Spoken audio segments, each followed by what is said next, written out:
Përdorimi i falas në mjeteve të transportit publik nga invalidët ka përplasur përfaqësuesit e pushtetit vendor me atë qendror. Ministri i Mirëqenies Sociale Erion Veliaj ka akuzuar sot Bashkinë e Tiranës dhe të Shkodrës, që drejtohet nga demokratët, si të vetmet njësi vendore që kanë krijuar probleme transportin e invalidëve. Tu bëhet fjalë për bashkitë ku drejton opozita, kryesisht për Bashkinë e Tiranës. E dyta, mjafton të shkoni tani mbas kësaj interviste dhe të xhironi çdo autobus.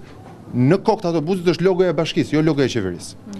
Çfarë do të thotë kjo? Çdo shoqat autobusi ka firmosur një licencë dhe ka marrë një licencë ku një nga pikat e licencës është e drejta kushtetuese për udhëtimin falas të invalidëve. Ministri ka premtuar se do të ketë ndëshkim për të gjitha kompanitë të cilat nuk respektojnë ligjin, ndërkohë që ka deklaruar se nëse bashkia nuk ndërhyn, atëherë ajo duhet të dorëzojë kompetencat. Nëse nuk e mban dot këtë lodër, pra bashkë me privilegjen vjen dhe përgjegjësitë. Pra privilegjin e transportit publik nuk e përballon dot, ka dy mundësi: ktheja qeverisë qendrore, tregojmë ne si menaxhohet, ashtu siç bën për romët, ashtu siç po bëjmë për fëmijët e rrugës.